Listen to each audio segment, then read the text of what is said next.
పెళ్లి దొంగ. కాంచనపురం అనే ఊళ్ళో కుచేలయ్య అనే పేదవాడు ఉండేవాడు. ఆయన తాత తండ్రులు మంచి ఆస్తిపరులు. అయితే అతడి తండ్రి వ్యాపారంలో బాగా నష్టపోయి ఆ దిగులుతో చనిపోయాడు. అప్పటికి కుచేలయ్యకు 4 పిల్లలు. అతడు ఉన్న ఊళ్ళో కూలీనాలి చేసుకుని బతుకు సాగించటం అవమానంగా తోచి చాలా దూరంలో ఉన్న మరొక ఊరుకు భార్యాపిల్లలతో వలసపోయాడు. అక్కడ అతడెంత కష్టపడి పనిచేసినా ఆ సంపాదనతో అతడి కుటుంబ అవసరాలు తీరేవి కావు. ఇలా ఉండగా కుచేలయ్యకు ఒకరోజు ఎక్కడా పని దొరకలేదు. ఊరు నిండా చేసిన చిల్లర అప్పులు తీర్చకపోవడంతో ఎర్రని ఏగాని ఇచ్చేవాడు కనిపించలేదు. కడుపు ఆకలితో భగభగ మండిపోతున్నది. అంతకంటే అతడికి ఎక్కువ బాధ పెళ్ళాం పిల్లల ఆకలి తీర్చలేకపోతున్నానే అని. ఇలా తీరని ఆవేదనతో రోజంతా అక్కడా ఇక్కడా తిరిగిన కుచేలయ్య సాయంత్రం అయ్యేసరికి ఒక సంపన్నుడి ఇంటి ముందు నుంచి వెళ్ళసాగాడు. ఆ సంపన్నుడి ఇల్లంతా చాలా సందడిగా ఉన్నది. ఒక పందిరి కింద చుట్టూ దడికట్టి వంటలు చేస్తున్నారు. ఆ వంటల ఘుమఘుమలతో కుచేలయ్యకు ప్రాణం లేచి వచ్చింది. కుచేలయ్య ఆగి వంటలు జరుగుతున్న ప్రదేశాన్ని జాగ్రత్తగా పరిశీలించసాగాడు. అందరూ భోజనాల సందడిలో ఉన్నారు. అతడు ఒకసారి తన మాసిపోయిన పంచ, చిరిగిన చొక్కాకేసి చూసుకున్నాడు. ఈ స్థితిలో తను పెళ్లివారితో కలిసి భోజనం చేయలేడు. మరేం చేయాలి? కుచేలయ్య బాగా ఆలోచించి వంట కోసం కట్టిన దడిలోకి సమయం చూసి దూరాడు. అక్కడ ఒక గారె తీసుకుని అతడు తినబోతూ ఉండగా అటువైపు నుంచి ఎవరో వస్తూ కనిపించారు. వెంటనే అతడు పక్కన ఉన్న ఒక పెద్ద అండా వెనక్కు చేరి ఒదిగి కూర్చున్నాడు. ఎర్రగా లావుగా ఉన్న ఒక మధ్య వయస్కురాలు వంటశాలలోకి వచ్చింది. ఆమె కాస్త కంగారుగా ఉన్నట్టు కుచేలయ్యకు కనిపించింది. ఇంతలో దడి అవతల నుంచి ఎవరో, గుండమ్మ, వచ్చేటప్పుడు గుత్తి వంకాయ కూర కూడా తీసుకురా అంటూ కేక వేశారు. అలాగే అలాగే అంటూ గుండమ్మ వణుకుతున్న గొంతుతో జవాబిచ్చింది. తరువాత ఆమె తన దుస్తుల్లోంచి ఏదో వస్తువు తీసి అటూ ఇటూ చూసి పులుసు ఉడుకుతున్న పెద్ద అండాకేసి నడిచింది. ఇదంతా చూస్తూ కూర్చున్న కుచేలయ్య ఈవిడేదో వంటకాల్లో విషం కలపడం లేదు కదా అనుకున్నాడు. అంతలో అతడి చేతిలో ఉన్న గారె జారి కింద పడింది. గుండమ్మ మరోసారి అన్ని వైపులా చూసి తన గుప్పెట్లో ఉన్న వస్తువును అండాలోకి జార విడిచింది.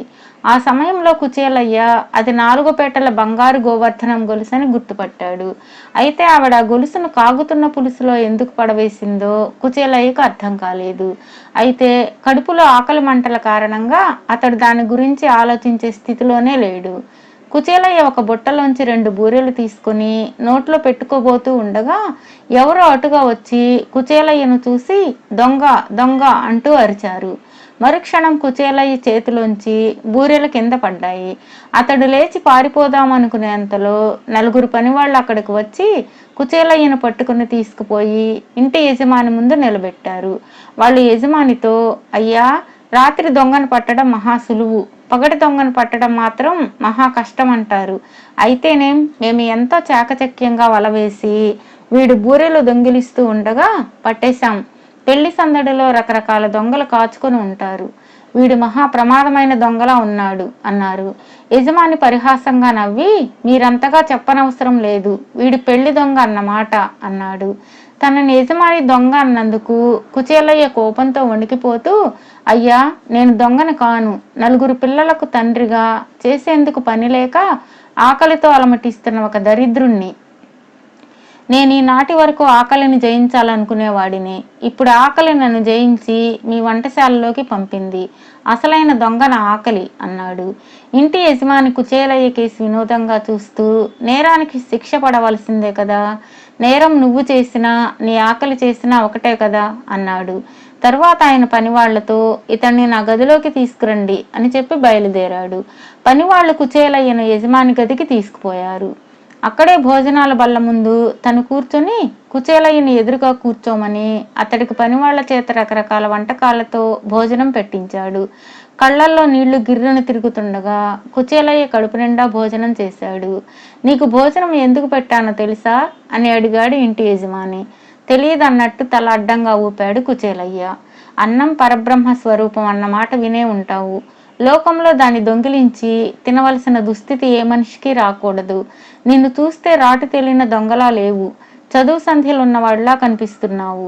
దొంగతనం చేయవలసిన పరిస్థితి నీకెలా కలిగింది అని అడిగాడు ఇంటి యజమాని. అప్పుడు కుచేలయ్య తన తండ్రి వ్యాపారంలో తిరిగి కోలుకోలేనంతగా నష్టపోయి ఆ దిగులుతో చనిపోయిన సంగతి, ఇప్పుడు తన భార్య పిల్లల్ని పోషించలేకపోతున్న ఇక్కట్ల గురించి ఇంటి యజమానికి వివరంగా చెప్పాడు. అంతా విన్న యజమాని పెద్దగా నిట్టూర్చి, వ్యాపారం అంటే లాభాలే కాదు నష్టాలు కూడా ఉంటాయి. సరే, ఇప్పుడు పరిస్థితుల కారణంగా నువ్వు దొంగవయ్యావు. రేపు నీ పిల్లల గజ దొంగలయ్యే ప్రమాదం ఉంది.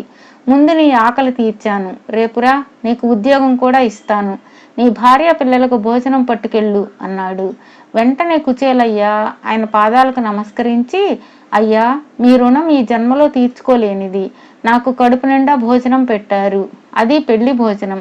కానీ వంటకాలు ఎలా ఉన్నాయని తమరు నన్ను అడగనే లేదు అన్నాడు. కుచేలయ్య ఇలా అనగానే ఇంటి యజమాని ఏదో అనుమానం కలిగిన వాడిలా కనుబొమ్మలు చిట్లించి, నిజమే, వంటకాలు ఎలా ఉన్నాయి అని అడిగాడు. అయ్యా, వంటలన్నీ చాలా బాగున్నాయి. అయితే ముఖ్యంగా బంగారం పులుసు మాత్రం మహా అద్భుతం అన్నాడు. బంగారం పులుసా? చెప్పదలిసిందేమిటో వివరంగా చెప్పు అన్నాడు యజమాని. కుచేలయ్య అప్పుడు వంటశాలలో తను చూసింది చెప్పాడు. యజమాని స్వయంగా దగ్గరుండి అండాలోంచి బంగారు గొలుసు బయటకు తీయించాడు. అది పెళ్లి కూతురు నగ. ఆ నగను దొంగిలించిన పని మనిషి గుండమ్మను గట్టిగా ప్రశ్నించేసరికి ఆమె తన నేరాన్ని ఒప్పుకున్నది. ఆకలికి తట్టుకోలేక బూరెలు దొంగిలించి తింటూ తన పని వాళ్లకు పట్టుబడి అసలు పెళ్లి దొంగను పట్టి ఇచ్చిన కుచేలయ్య మీద ఇంటి యజమానికి మరింత ఆదరాభిమానాలు కలిగాయి. ఆయన అన్న విధంగా కుచేలయ్యకు తన దగ్గర మంచి ఉద్యోగం ఇచ్చి ఏనాడు అతడు అతడి కుటుంబము కష్టాల పాలు కాకుండా బాగా ఆదుకున్నాడు.